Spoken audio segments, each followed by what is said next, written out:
her scholarship from before I started the PhD program here.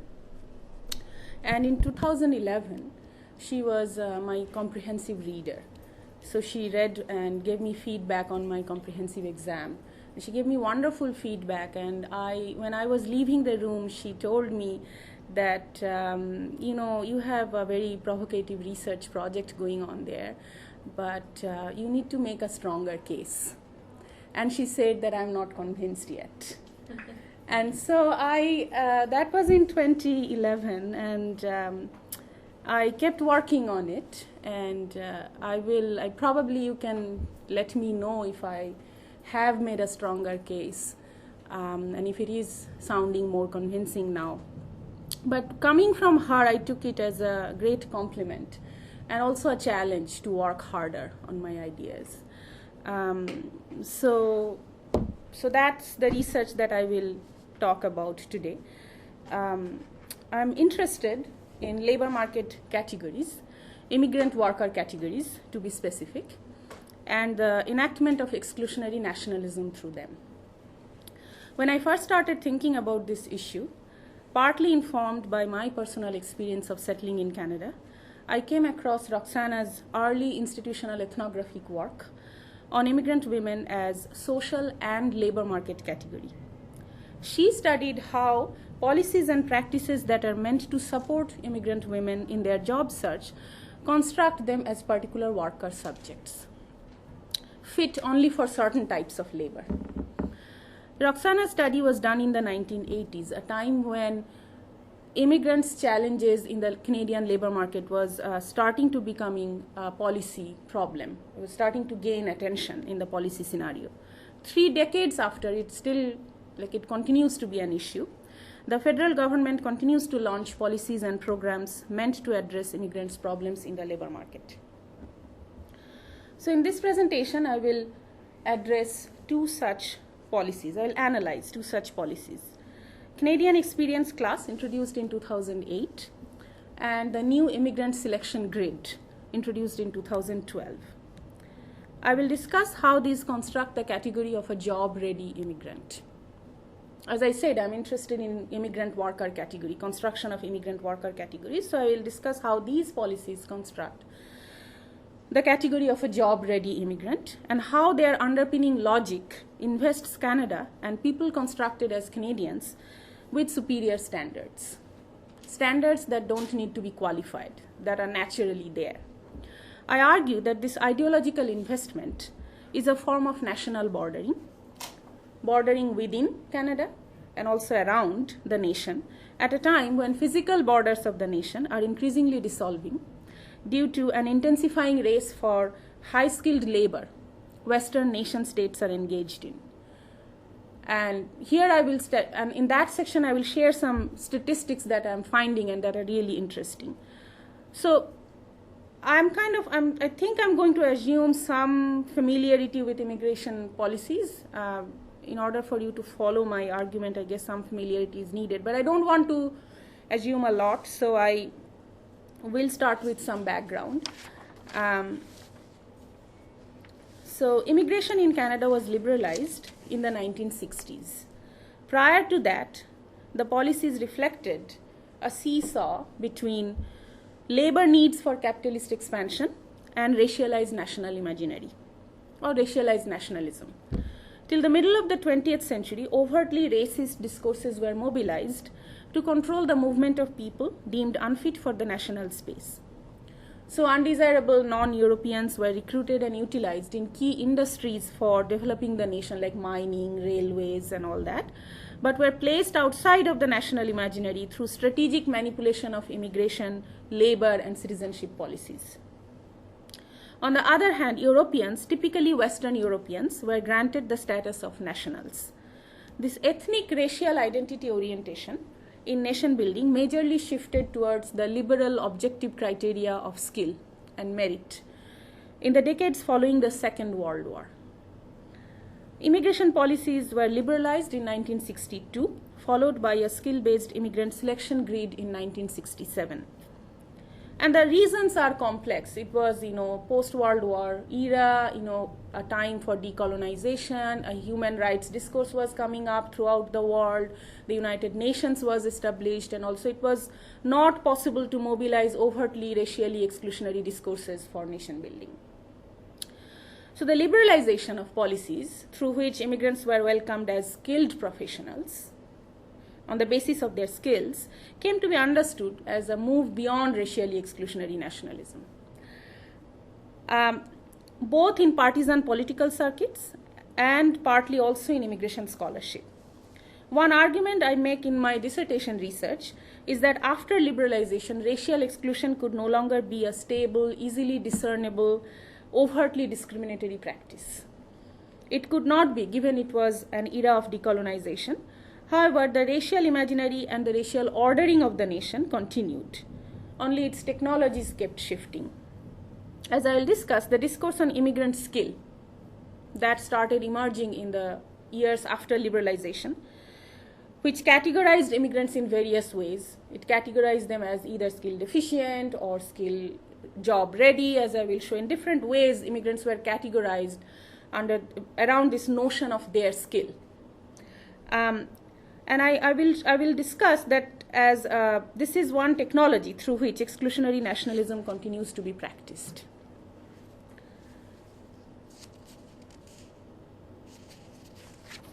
So a few words on my use of the analytic of border. Border, as understood in political geography and social science scholarship, is not a simple line on the map. With reference to Europe, the birthplace of nationalist ideologies, Etienne Balibar writes, I quote, that borders are vacillating, they're vacillating, constantly moving, is a matter of experience. First and foremost, they are no longer at the border, and that's where I got my title from, that borders are no longer at the border. An institutional site that can be materialized on the ground and inscribed on the map, where one sovereignty ends and another begins. So it's not a straightforward line on the map.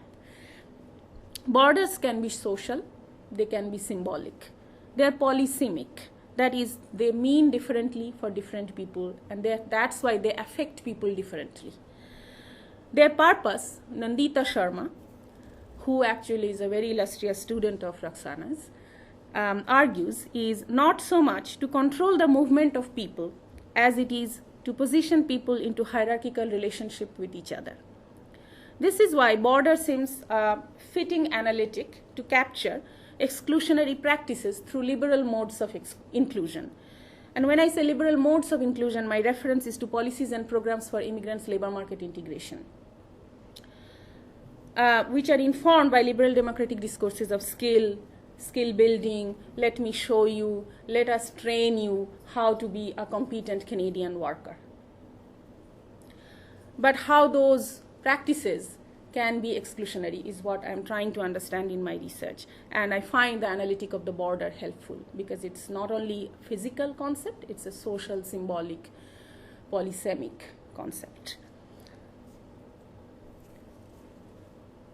So I'll start with an example of how that may work, how bordering socially and symbolically may work, and how immigrants were constructed as skill-deficient worker subjects in the years following the liberalization.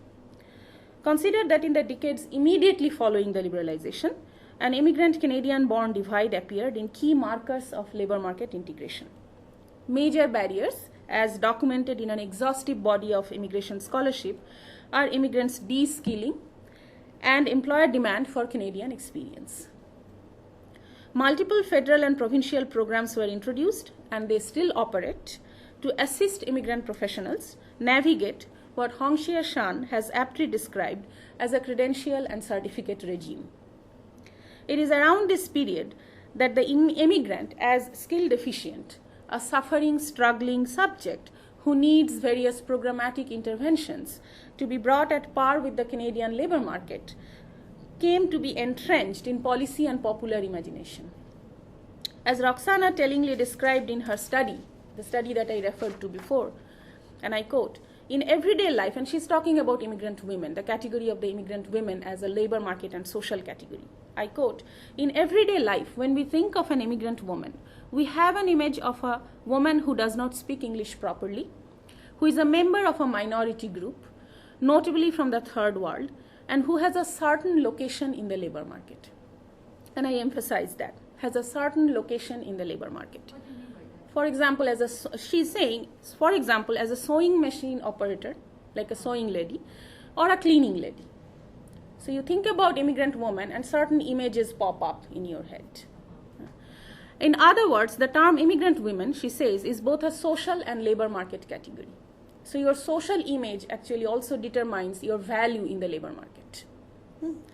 Scholars like Himani Banerjee, Nandita Sharma, Peter S. Lee, Peter Sawchuk, who teaches here, have critiqued the practice and politics of naming immigrants, different ways of naming immigrants, visible minorities, new Canadians, English as second language users, newcomers. Examples abound. There's a lot of, these are all period, Peter Sawchuk says these are all period-specific code words to describe immigrants.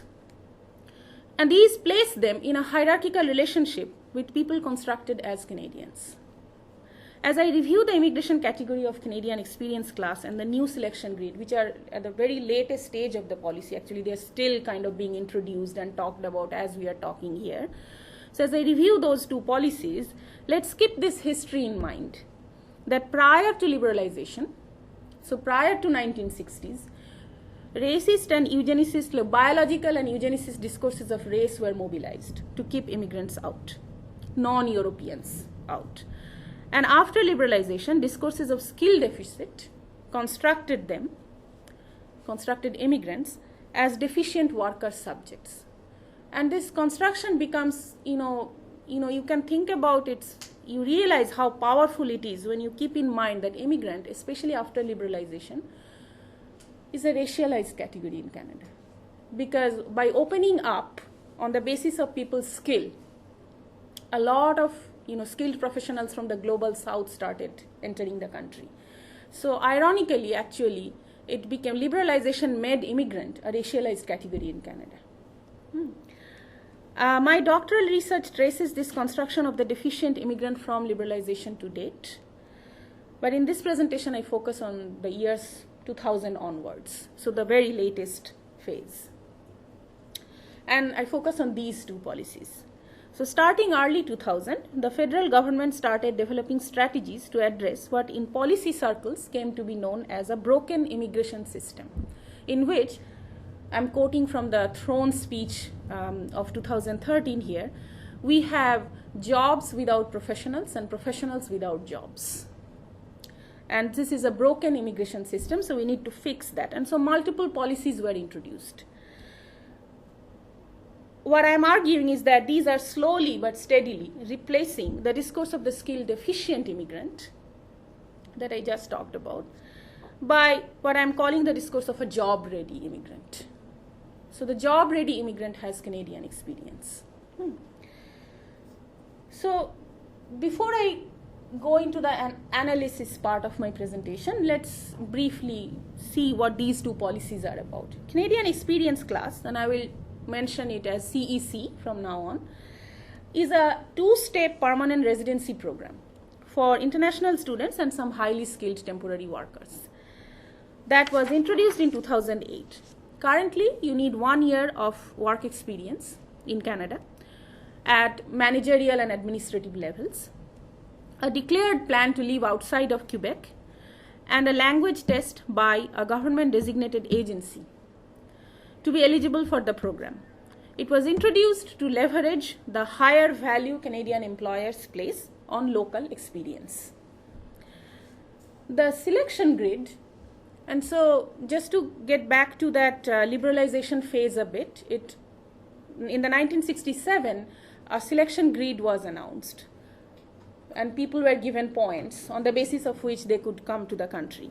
And so this has that grid kept being revised and revised and revised every few years. And 2012 there was another major revision, and it was revised to incorporate points for local Canadian experience and education. 4 things I want to flag about this new grid. One is that for education that is not obtained in Canada, so that is not done in Canadian institutions. Applicants must have their, I quote, foreign education assessed by an agency approved by Citizenship and Immigration Canada to show it is valid and equal to a completed Canadian credential, end quote. Secondly, in terms of experience, you see 15 there, it used to be 23 in the previous grid. This has been reduced to 15 because foreign experience is not an indicator of success in Canada.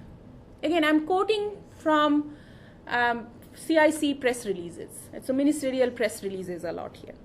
But I didn't want to put it all up there in the slide because the slides can get very, very heavy. Third thing I want to point out is about the arranged job offer. It has to be a full-time permanent job and must be obtained before one applies to come to Canada as a skilled worker.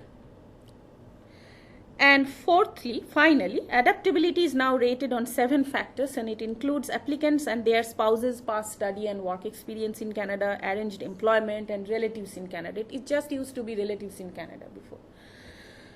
So between them, education, arranged job offer, and adaptability currently amount to 45 of the 67 pass marks. It skews the balance in favor of students and high-skilled temporary workers who are already within Canada. Just think about it. Who can access the Canadian labor market from overseas? Right? Like you really have to have some networks, strong networks here. Or who have enough resources or know-how to access and navigate the Canadian labor market from overseas. Both CEC... What do you mean by navigating the... So how the labor market works here? It's not very clear. Like a lot of the job market is quote-unquote hidden. A lot of things happen, a lot of news gets around through networks.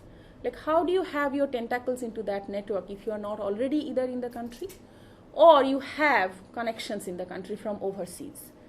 And people who have connections in this country from overseas, I mean the whole movement from the global south to the north, right? Like this programs actually has a major class component to it. Right? It's not only about race, it's also about very high class people. Right? So what I'm trying to complicate here is that both CEC, the Canadian Experience Class Program, and the revision of the selection grid are underpinned by a privileging of Canadian experience. Like it's a skill in its own right. It doesn't need to be qualified. It is there for you. Okay? Like who can access it, who can have it, those questions are not asked. And now getting into how I'm interpreting all of this. In the official website of Citizenship and Immigration Canada, or CIC, Canadian experience is described as, I quote, the right kind of skilled work experience. This may seem an unfortunate choice of words, but it is not if we delve deeper into the notion of Canadian experience. It is not an innocent notion or not an innocent practice. Bonnie Slade critiqued Canadian experience as an ideological construct, a barrier that was raised in the 1990s when large number of racialized professionals started entering the country. Patricia Landolt, Izumi Sakamoto, write that the demand for Canadian experience erases practices of not hiring immigrants or hiring them at lower wages. So it's like a mask for not hiring immigrants or hiring them at lower with lower wages. Declaring such an intensely problematic and heavily critiqued concept as the right kind of skilled work experience that will allow immigrants to hit the ground running. It's again I'm quoting all from Citizenship and Immigration Canada's website and press releases. So declaring this as the right kind of skilled work experience that will allow immigrants to hit the ground running, the state legitimizes discriminatory employer practices. Because demand for Canadian experience was a discriminatory employer practice. It has been really intensely critiqued in scholarship. More importantly, it privileges Canadian institutional and cultural capital. The image of a job-ready immigrant that emerges has Canadian experience as the precondition for his or her job readiness. When immigrants are constructed as job-ready on the basis of their Canadian experience, the implications, I argue, go beyond mere labor market integration. From racism and ethnic prejudice in the labor market, attention shifts to what is necessary to succeed in that market. so a structural problem gets individualized. Structurally instituted challenges of labor market are recast as immigrants' problems, their lack of particular skills. It represents what David Goldberg has identified as the shift from racial naturalism, so race as a natural sign of inferiority, to racial historicism, that is progressivist assumptions about racialized people that leads to benevolent patronizing. The category of the job-ready immigrant thus incorporates an element of naming the immigrant as deficient. So if you think about under which condition the immigrant is job-ready, you will realize, we will realize that it's actually naming the immigrant as deficient as well. And again, we always have to keep in mind here, especially in the context of this research, have to keep it in mind that immigrant is a racialized category in Canada. When we think about this word, certain imagery pops up in our mind, and they are racialized imageries. I interject. I find living in Toronto, I have a lot of roommates from other places, but when they're from Europe, we call them expats. Yeah. Yeah. Because they're white. Yeah. Right? Yeah. And yeah, that's precisely what I'm trying to point out. Yeah. And Canada has a history of naming immigrants, as I have discussed. Like I mentioned, Himani's work and Roxana's work, and they have this country has a history of naming immigrants deficient. Consider further, though, that in state literature, these policies are claimed as responses to challenges of immigrants' labor market integration. So not only naming, there's also an element of helping the immigrant here.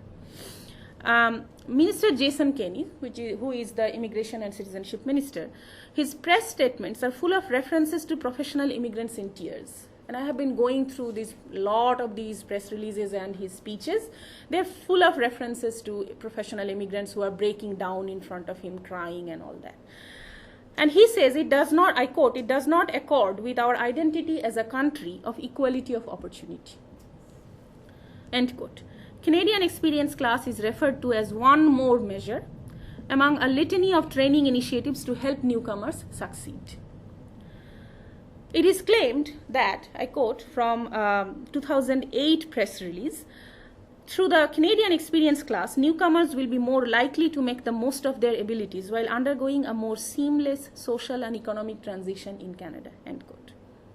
About the revised selection grid, Minister Kenney was recorded as saying that, I quote, it is an important step we are taking to address the problem of immigrants arriving and not being able to work in their field, end quote. Thus, the policies, while naming immigrants as deficient, are also cloaked with typically Canadian claims of benevolence and fairness to the other. Through these simultaneous practices of naming and helping the immigrants, a third reality, I argue, emerges.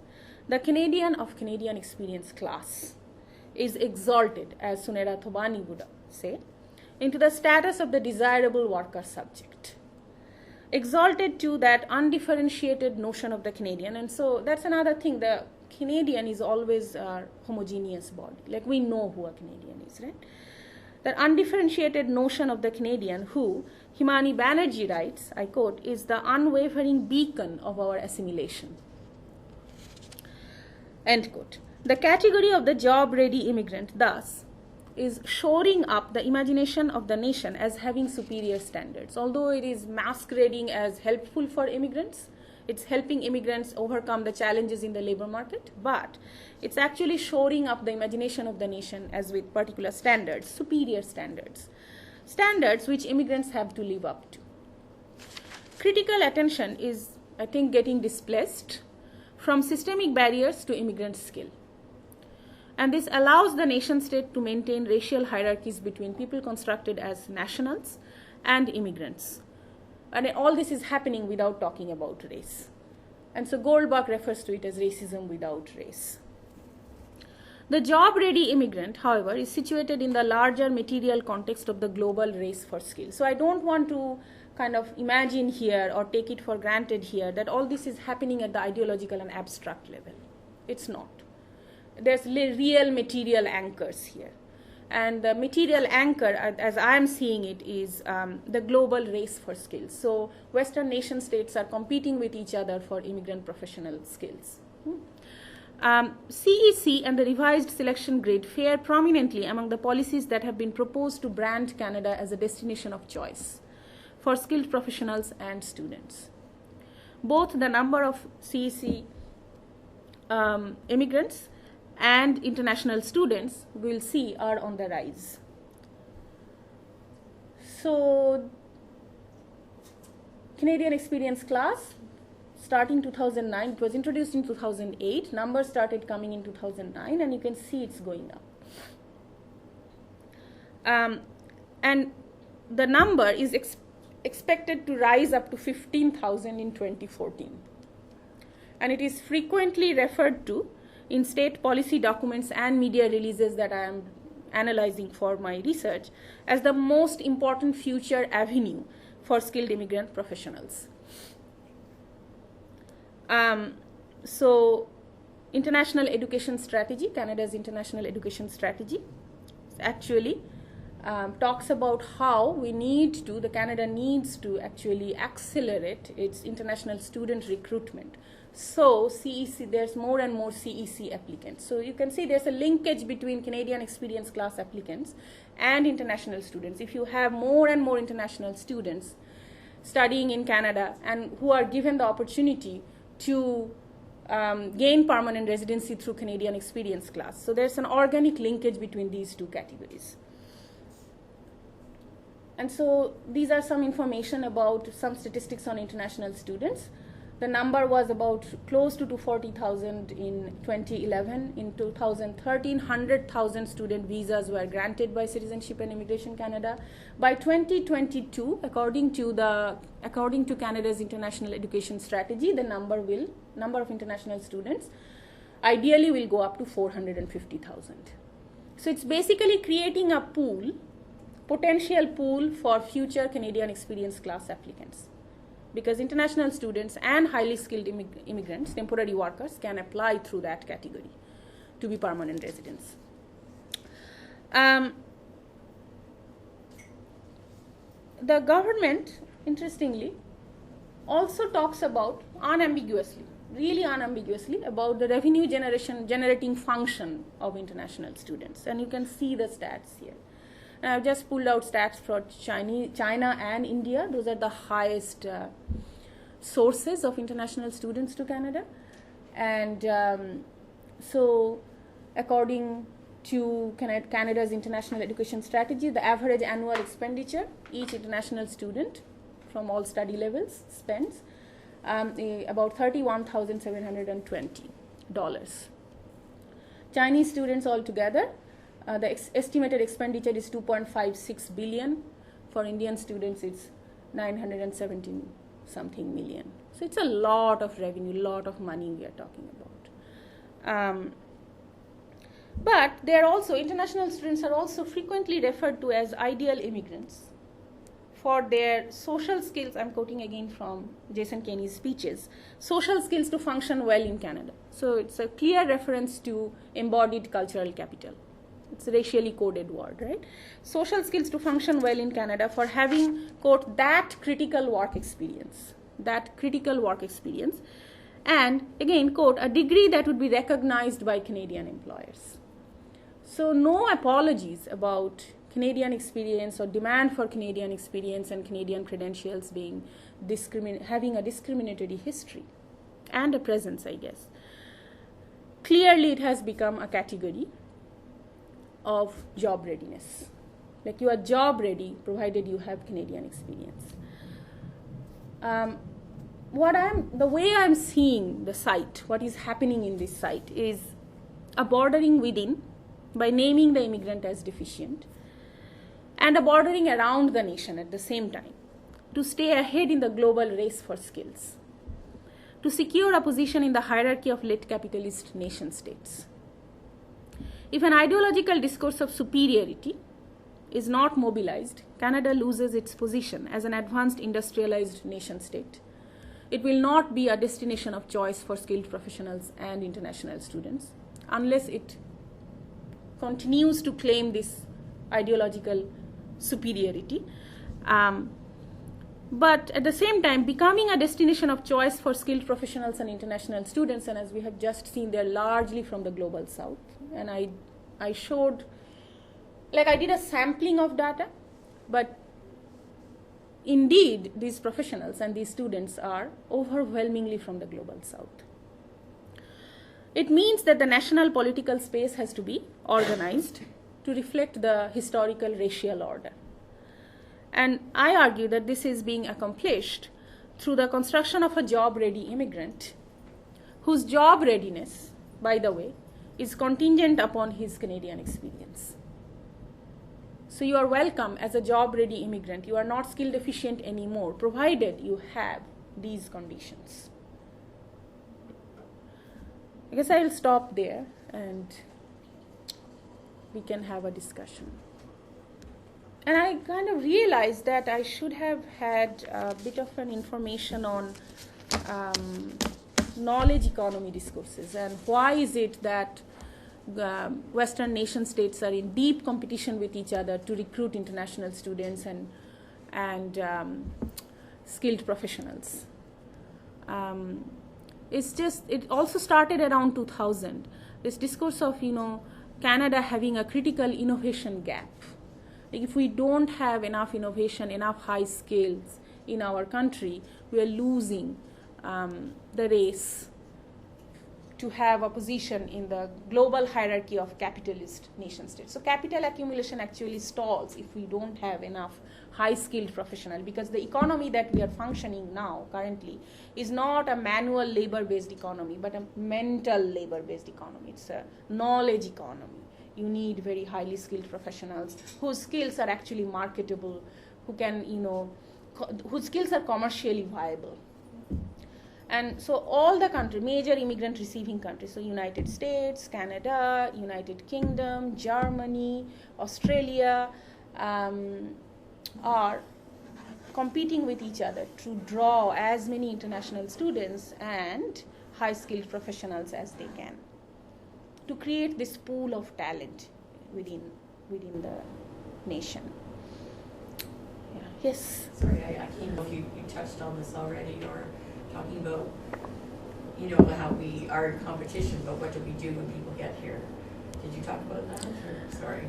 Yeah, I talked about de-skilling. A slice of it is about de-skilling, yeah. Do you see from my perspective, I see what looks like improvement in terms of offering programs for professionals from other countries. Yeah, I actually, yeah. Real, or is it yeah, that's precisely what I talked about, Canadian experience class.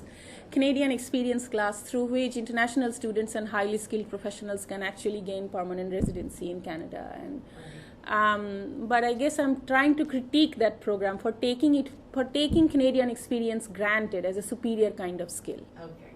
Yeah. So you are welcome. Your services are marketable.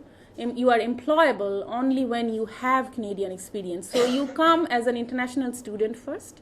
You invest money in the Canadian education system.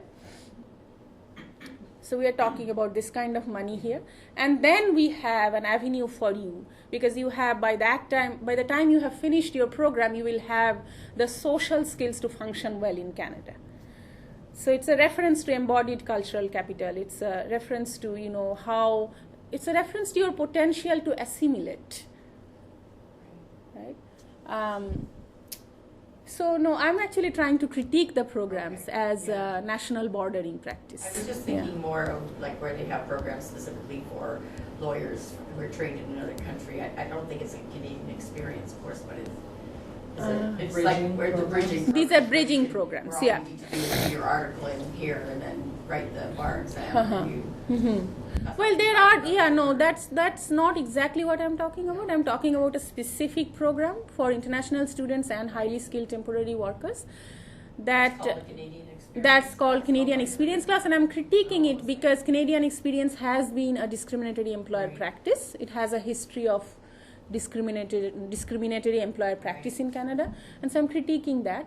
But what you are talking about, the bridging programs, I don't want to say that those are not helpful for anyone. I'm pretty sure people are navigating the labor market here, and some people are, either through bridging or personal social networks or totally randomly are gaining access to their professions. But I guess what I'm trying to complicate here is this notion that you have to integrate into something better. You have to be a superior kind of labor market category. Sorry. Yes. Yeah, I have a couple of sort of different things that are coming up for me, but one around that point in particular, that I think it's something, very pervasive and has been there for a very long time historically, and so just in the bigger picture, I came to Canada when I was 4 years old, and I was just entering school. I came from Kenya. I mean, we had British education system, so even though when I arrived I was too young to start kindergarten here, but I'd already been going to nursery school there for a substantial amount of time, and it was a British nursery school. I could read books in English, and the kids my age were not even learning the alphabet yet, yet I was treated, and as if we assume you're going to be behind because you're from Kenya, right? So I feel like there's this complete, there's ethnocentrism, but also completely ignoring colonialization and the impact of that, and that was many years ago, so and at a different level than you're talking about, but I think it's connected. Definitely. Attitude. It's taken for granted that you have to catch up. Because of who you are, how you look, you have to catch up. Let's not question that. And how that benefits the labor market, how that benefits capital. Like when we are talking about high-skilled labor, and that becomes de-skilled, how that benefits capital. Peter Sawchuk put it down really, really plainly when he says that capital makes a lot of money out of de-skilling. And when even immigration scholars, they propose different types of training programs and bridging programs and all that to help immigrants succeed in the Canadian labor market, a lot of that, capital accumulation gets erased. And capitalism and racism, I guess, they work in concert with each other, right? And capital is racist. It has to be racist in order to accumulate itself. So you had another question, sir? I don't want to, I just feel like I'm going to forget, but the other thing is, like I mentioned to you before we started, that my thesis focuses on the impact of this sort of underemployment of highly skilled immigrants on mental health. And one of the things that prompted my thesis project was another research project that I worked on, where people talked about that experience, and what I wrote, like you said, you referred to the state legitimizing discriminatory practices, and when they would identify being aware of that, and that was what had the most intense impact on their mental health, because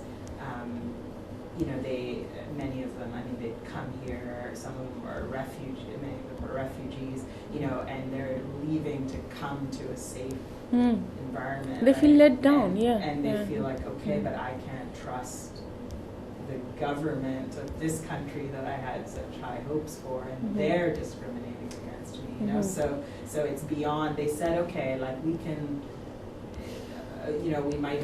we kind of expected having challenges settling and finding housing and employment and all that, and that is stressful in itself, but it's a completely different level when we feel those difficulties are because of what the government is doing, Yeah, I guess, at the individual level, we look up to the state as provider, right?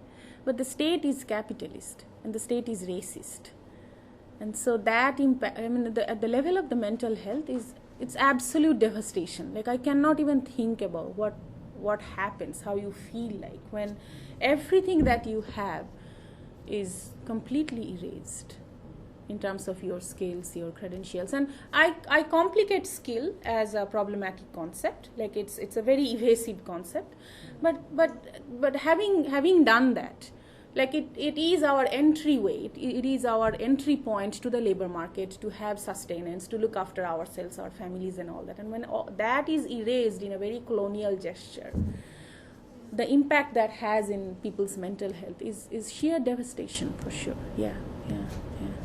I think the immigrant as intelligent and as coming with a set of, and again problematizing the word skill, is unintelligible to the nation construct, because and as a personal anecdote as well, like my mother came here, she was a professional in Chile. Mm-hmm. Actually, she was a professional, a profession that wasn't even validated here yet. So she was ahead of the curve. Mm-hmm. She was a midwife, but she was actually taught in the British style, which the midwife is not. It's not more a counselor, but it's somebody who's trained scientifically. She's almost like a doctor, Mm-hmm. right? And she was almost head of the obstetrics school at the University of Concepcion, where we're from in Chile. Mm-hmm. But when she comes here, there's all this, even to get into a nursing program at George Brown. Mm-hmm. And once she gets in that, the humiliation, right? Putting you in your place. No, this knowledge that you're bringing from years of experience and working in a hospital, as well as teaching, it's completely erased, it's completely dismissed, it's completely like, you know nothing. I'm going to have to teach you anatomy again, from 101. That kind of, and that, I think it kind of did break her a little bit. I mean, the humiliation was so deep for her that she didn't even keep trying after a while, right? Because she just couldn't face that. The onslaught of that kind of, it's a kind of a violence. Oh, done, right? of course. Over and over, Mm-hmm. right? Mm-hmm. And think about like you're invisible too, Mhm. right? Like what? Yeah. It's a denial of your being. Uh-huh. And particularly if you, I mean, you have to think also a woman at that, who had struggled, and she's also, it's a gendered thing. She's also in back there. She's struggling to get her profession, coming from a working class. Like there's all this history, right? Oh, yeah. To get to where she gets, and then she moves elsewhere, and that's all erased, and she becomes that category of the immigrant woman. Uh-huh. who's That, become, invisible. You see and her in a invisible. particular ways, and look Yeah. at Hongxia Shan, who also is who teaches in the University of British Columbia and Roxana's student, talks about this training market. I mean, this de-skilling, and when I talk about how we need to think about how capital is making a lot of money out of it. Look at the training market; it's exploding. Yeah. Every university, including our university, has multiple bridging programs. Every college has like bridging programs.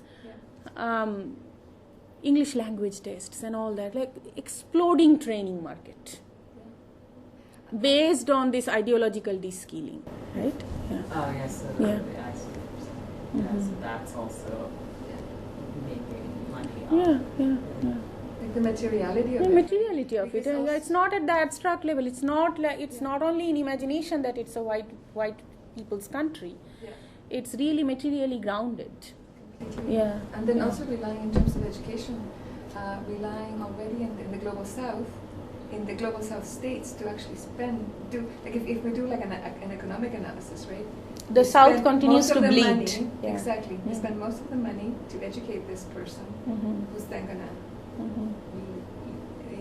move on, and among those numbers too, of international students. I mean, because that's the strategy that universities are using now, right? Oh, to fund yeah. themselves, Yeah. right? That's what Yeah. they want. And the linkages between universities and Citizenship and Immigration Canada, the way I'm looking at the documents that I'm looking at, is mind-blowing. That is fascinating. Yeah, is mind-blowing. Universities have become brokers for international student recruitment. Yeah. And I don't want to assume, and I don't want to construct this category of the international student as a problem, or as the really rich people coming here and pumping money into the system. I don't want to also assume that. There's this scholar somewhere in the United Kingdom, Gunjan Sondhi. She recently came here in Toronto, and she actually has researched international students from India and how they're having a hard time navigating the education system and the labor market. I think she did her work in the United Kingdom, but she was talking about that, and it's not that I want to take it for granted that international students are all high flying, really rich and all that. But then the fact of the matter is that looking from the perspective of the state, they are this revenue generating bodies, right? Yeah. Sometimes it's family efforts. Like I know from Latin America, ones that make it, yes, some do come from rich families, but then some also come from family effort, right? That they'll bring this, say this one person because these categories can be nuanced a lot more. But right now I'm trying to look at like how does the state sees it, and how does it appropriate, because Canadian experience has been critiqued in scholarship a lot. And then Minister Jason Kenney's press statements and speeches are full of references to, how the category of the Canadian experience class, the program, is actually evidence-based. Researchers have talked about how Canadian experience is a barrier for immigrants. And so that gets appropriated. And it's scary the way it is, the state is appropriating knowledge, Yeah. And also in Anir, it's interesting to me, like the juxtapositions, like where capital, where money will make money, in a situation where in Canada, knowledge is like science libraries are being closed, archives are being closed. Yes. Programs that are doing humanities, social sciences, there's no space to do that kind of work. It's so contradictory. It's so interesting. So then you see, so where are we getting all this money or these skills? Because you need all of that, right? And it's way cheaper to have it paid for elsewhere, and then you bring it here. Yeah, and you think about domestic, like investing money in the domestic training market. Like that doesn't. Why do we need to recruit? And again, it's not an entirely problem-free comment, but students. Why don't we? The education system here, the domestic education system, could open up so much more. There could be so many people, and the graduate education is under so much backlash.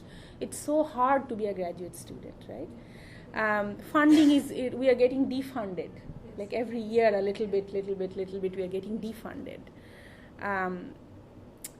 And so it also creates a hierarchy between international students and domestic students, and it's such a problematic hierarchy.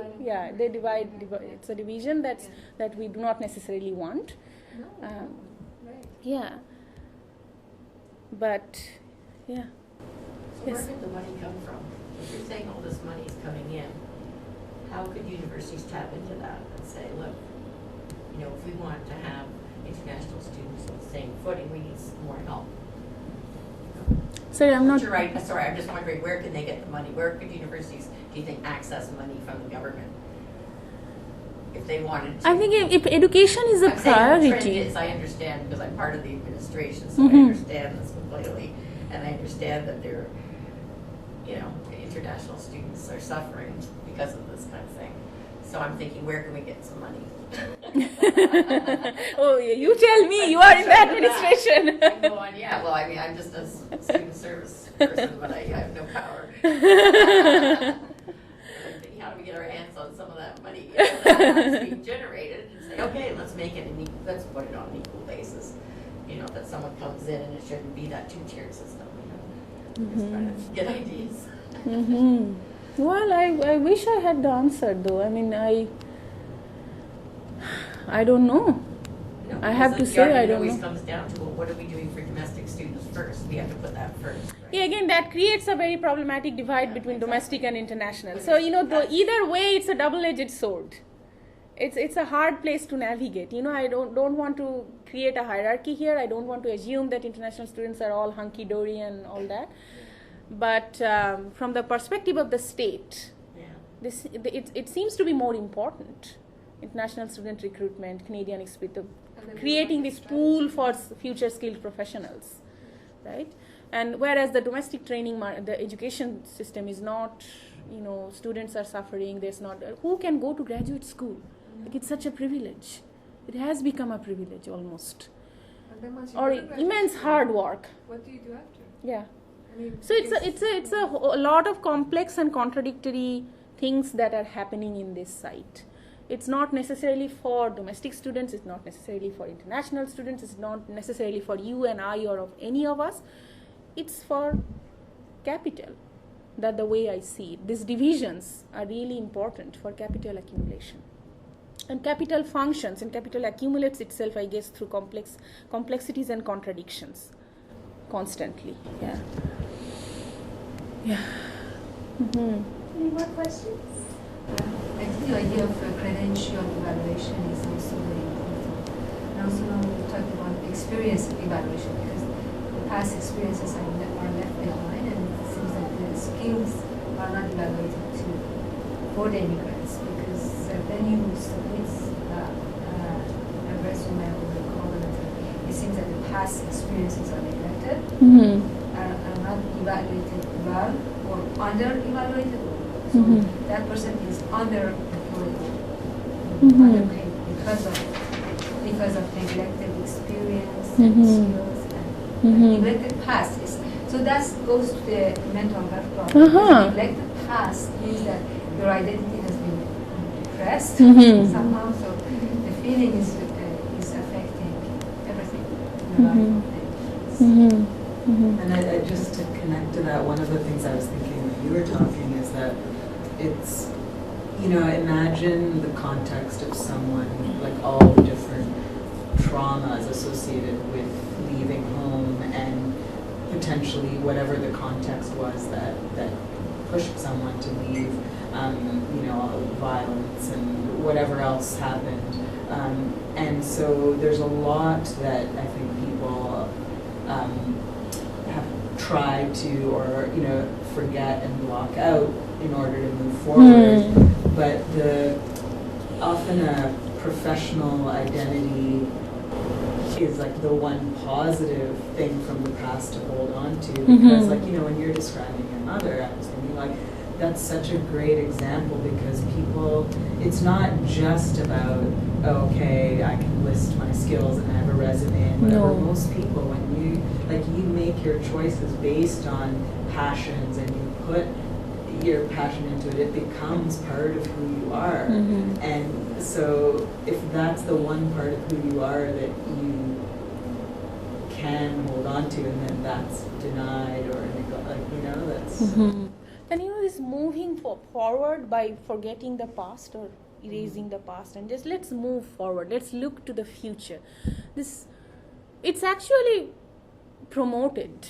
This whole idea of this enterprising subject who takes control of his future is really highly promoted, and that feeds into the training market. Let's forget about what I have done in the past. Let's relearn, retrain, and let's move on. And unfortunately, it's a very strong discourse in the immigrant community and many immigrant communities as well. Like a lot of immigrants have bought into the state discourse of moving on. So in the Citizenship and Immigration Canada website, you will have the stories of successful immigrants. And all of them talk about how, they knew that, they will have to work hard to be Canadians. And they have worked hard to become Canadians, and they're so grateful, right? I mean, it's, of course, and it's not to put people down, or it's not to be overtly critical about their choices, but it's how people buy into state discourses, that you forget about it. We have all these training programs for you. Let's, Yeah, I was talking, I agree with what you're saying. I was talking more in the sort of mental health context of recovery from trauma and what often people feel they need to do to survive. And not that it's always, usually people do have to process the trauma of the past in some way, but often that's the state they're in when they're coming here. That's kind of what I meant. That, they're kind of like, okay, I can't they're dissociated from the trauma of their past, right? And trying to survive in that.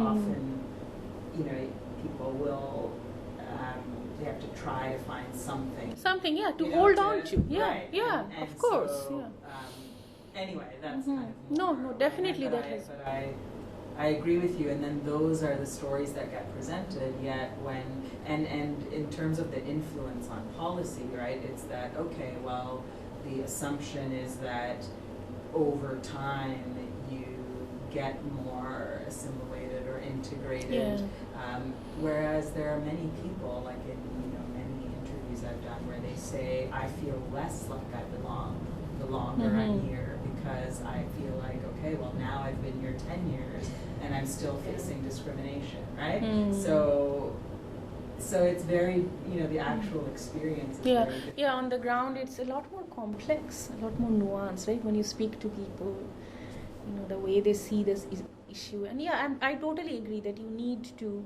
it's almost like a survival. I don't know about trauma and how people process and all that. I mean, but I can appreciate the need for something to attach yourself to in order to stay afloat, right? Yeah. So definitely, yeah.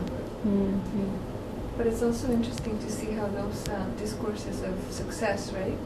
Enterprise, in the enterprising individual, this enterprising subject, and the coupled with the forward-looking, right? We don't look at the back. Then it erases a kind of a continuity, right? Of racialization, of all these practices that are we don't really want to look at. We want to just sweep under the rug because now we're presenting ourselves in a particular way as a nation, right? And that's why I guess I try to complicate, the reason I want to complicate this notion of this program, Canadian Experience Class, it mobilizes this idea of Canada. And if you have Canadian experience, then you are welcome. So you are welcome, but your welcome is conditional. It's subject to your having, so you can assimilate to the point of invisibility. If you are into this system, if you have worked here, if you have been through Canadian institutions, you have certain know-hows that makes you less of a problem for the national. Like you assimilate to the point of invisibility. That's why I want to complicate this program as a as working from nationalist ideology. And we live in a world where national borders cannot be overtly exclusive. We cannot say, no, we don't want you there. But there are other discourses, liberal discourses of exclusion, skill, training, experience, and all that, culture, that are mobilized to ideologically keep certain people always out.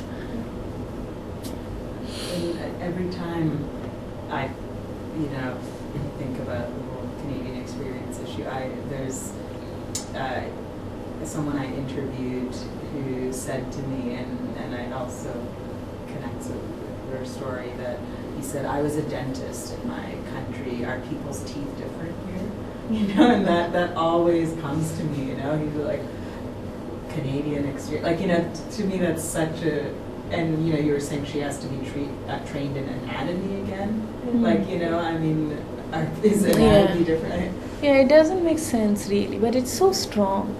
It's, it's because it is so strong, that's why we have programs like these, right? Like they're legitimized now. They're perfectly okay categories, State, yeah. And another thing just I wanted to mention is that the scholarship on Canadian nationalism and labor market integration, they don't speak to each other. I think they need to speak. Especially what I'm finding in my research is that, I call it nationalism in the sight of the labor market. So how in the sight of the labor market nationalist ideologies get exercised. But the scholarship on mainstream Canadian nationalism is mostly, you get to read a lot about multiculturalism, about Quebec nationalism, and nationalism always gets to be thought about in relation to the ethnic others. Like people do it, like we don't do it in Canada. Like Canada is liberal, it's open for everyone and all that. But how in the sight of the labor market categories of Canadian and immigrants are being constantly constructed through different strategies. I think if these two literatures speak to each other, it will be analytically helpful. Yeah, I think so. Sorry, you had a question. No, I'm just going to say, I mean, it's a problem within all of Canada, though, in the mentality of people in general, people who were born here, let's say. And, you know, politicians pay attention to those sorts of things. And if people on the ground aren't thinking this way, why are we doing things for immigrants? There's so much negativity within the average Canadian. You know?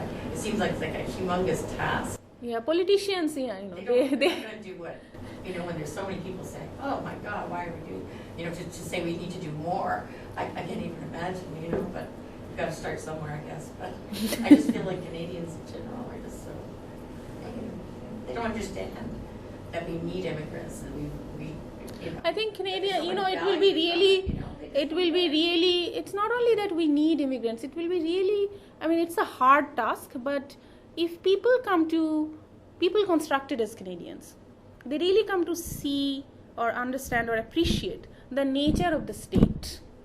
That the state actually is not for Canadians, the state is not for immigrants, the state is for capital. If they see that, how these categories are being constructed, how people are being hierarchically positioned, how people are positioned into hierarchical relationship with each other. If the people constructed as Canadians are not necessarily being looked after by the state. I mean, if you think about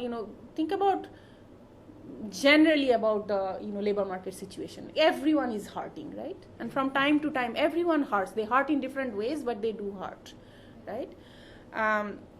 But what the state, I guess, is doing is that, giving people constructed as Canadians an opportunity to exercise their sense of entitlement, sense of higher belonging, the ability to say, hey, you immigrant, and I am a Canadian. The state is facilitating that by creating this, another, right? Yeah, for it provides an other, and the state has to do that. And this image of the other, as I'm trying to see here, as I'm trying to argue here, keeps changing. It is sometimes, skill deficient, sometimes skill efficient, under conditions and all that. So, the state continues to, state is not necessarily the state is made to seem for us, like it is working for us. That's why they need to have more jobs for Canadians and not immigrants, but that's a construct. That's a capitalist construct. And we can't see through that. If we can't see through that, then these hierarchies will be there, right? And capital will benefit from it, I guess. And I'm trying to kind of articulate it in a more nuanced way, but I guess, it will take a while. I need to look into the data a little more carefully, and how Canadians are understood in policy documents and how immigrants are talked about in particular ways all the time, and these hierarchies and all that. It's fascinating. So much is happening in documents and in people's lives, for sure, as all of you have, seen in your works. So, Yeah, but I think when we talk about people constructed as Canadians, I think that's really helpful in itself, because we all know that many Canadians have been immigrants, right? Or so where it's not this sort of Canadian versus immigrant that's constructed. But these are such solid categories, right? Like, they're very like solid. They're constructed, but we don't. Or depending on your country of origin and all that.